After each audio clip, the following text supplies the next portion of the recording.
Pak Anies, bagaimana Bapak melihat kerja keras luar biasa di Jakarta? Apa lagi ya? Oke. Jika Pak Anies jadi presiden, apakah Pak Anies menggunakan relawan dan buzzer untuk menghadang sekaligus menyerang pengkritik Bapak?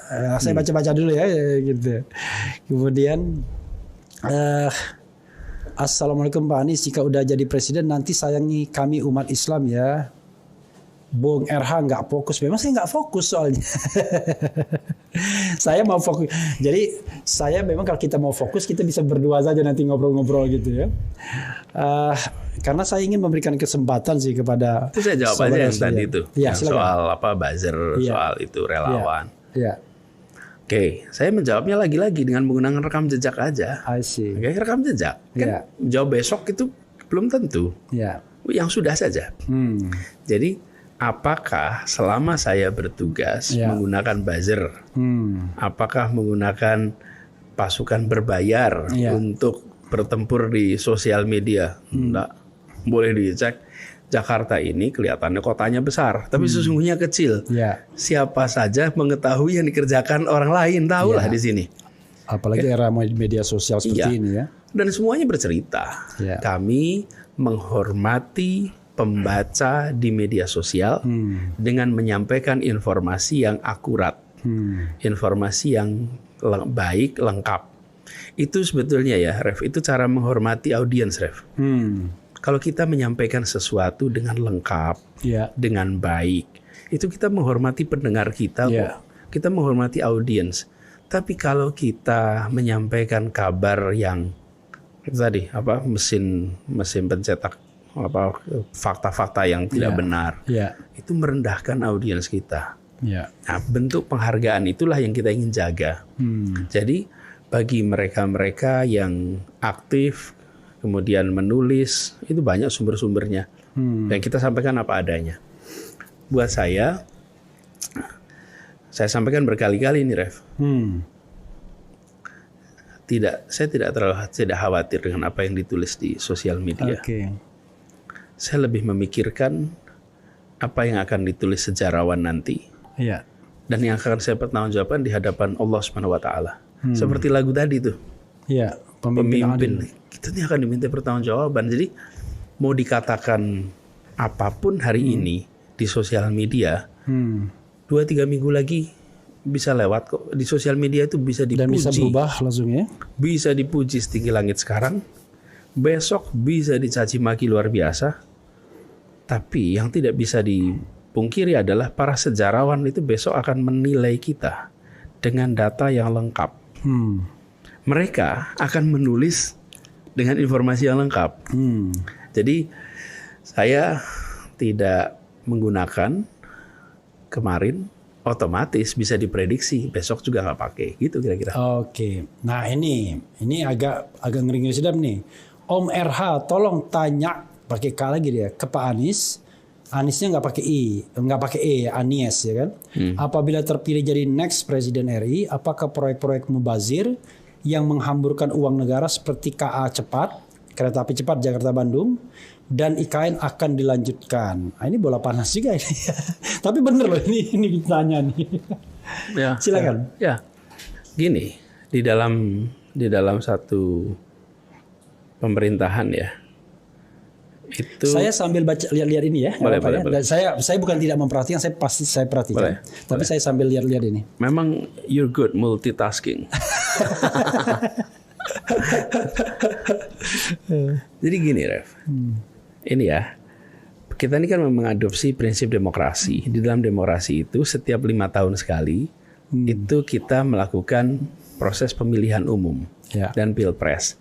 Sebetulnya apa sih fungsinya ini? Pemilihan umum tiap 5 tahun itu. Sebenarnya gini, Ref, kalau dibuat analogi ya, Ref ya. Kita ini berangkat dari titik 0 menuju tujuan bernegara. Tujuan bernegara kita itu tertulis dalam pembukaan Undang-Undang Dasar 45. Di situ. Dan itu yang sering saya ulang-ulang. Itu kan ke sana. Kita ini untuk apa? Melindungi, mencerdaskan, memajukan kesejahteraan umum kan gitu. Terlibat dunia. Agar apa? Agar ujungnya itu tercapai keadilan sosial bagi seluruh Indonesia. Oke? Jadi dalam perjalanan menuju ke sana itu seperti sebuah perjalanan pecinta alam itu. Mendaki. Ya pendakian, cross country lewat itu. Kita setiap 1 kilometer kita berhenti sebentar. Kalibrasi. Menyocokkan apakah posisi kita dari titik awal menuju tujuan itu masih lempeng nih. Kemudian arah itu diperbaiki. Dilempangkan 5 tahun kita kalibrasi lagi. 5 tahun kita kalibrasi lagi. Dan ketika 5 tahun itu, yuk ketua rombongannya siapa yang kita tentukan untuk etapa kedua, etapa ketiga. Jadi setiap waktu kita itu merujuk kepada sebuah tujuan akhir. Nah, kira-kira gitu. Jadi ketika kita di 2009 ada pemilu, 2014, 2019, ini nanti 2024. Itu bukan semata-mata melihat etapa 5 tahun terakhir. Ini adalah sebuah garis panjang menuju keadilan sosial. Kan cita-citanya itu. Jadi ketika setiap etapa selalu muncul hal-hal yang harus diteruskan, ada hal yang harus dikoreksi, lalu ada hal yang harus dihentikan, dan ada hal baru yang dibawa. Selalu 4 itu. Jadi kalau IKN tadi yang diapakan? Saya termasuk Refli ini kita kerjakan di Jakarta itu. Termasuk ketika kita mulai bertugas, lihat apa yang kemarin sudah dilakukan. Lalu dikaji mana yang harus dikerjakan, mana harus dikoreksi, mana harus ditambahkan, mana yang tidak perlu diteruskan lagi. Jadi sederhananya kita ingin agar apa yang sudah dikerjakan itu memberikan manfaat sebesar-besarnya untuk warga Indonesia. Kan gitu ya, Ref? Nah, saya sederhana hari ini sih, lihat aja selama itu ada aturan perundangannya, siapapun pejabat negara harus melaksanakan. Selama ada peraturan perundangannya.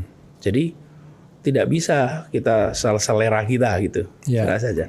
Nah, keputusan itu harus dihormati. Jadi ketika kita adapun nanti konstelasi politik berubah, lain persoalan. Makanya kalau ditanya sekarang, dan itu buktinya apa di Jakarta? Di Jakarta, saya lagi pakai rekam jejak nih. Rekam jejaknya itu bukan asal ganti orang, bukan asal berhentikan program, tidak. Dan yang namanya di pemerintahan itu selalu ada 2C. Change and continuity. Tidak bisa hanya 1C, hanya change saja atau hanya continuity saja. Luar biasa ya. Pokoknya paham lah ya. Kira-kira artinya ya nantilah IKN nanti kita dievaluasi lagi apakah akan change apa continuity. Kira-kira begitulah ya. Apapun kan nggak ada yang tidak bisa diubah ya di dunia.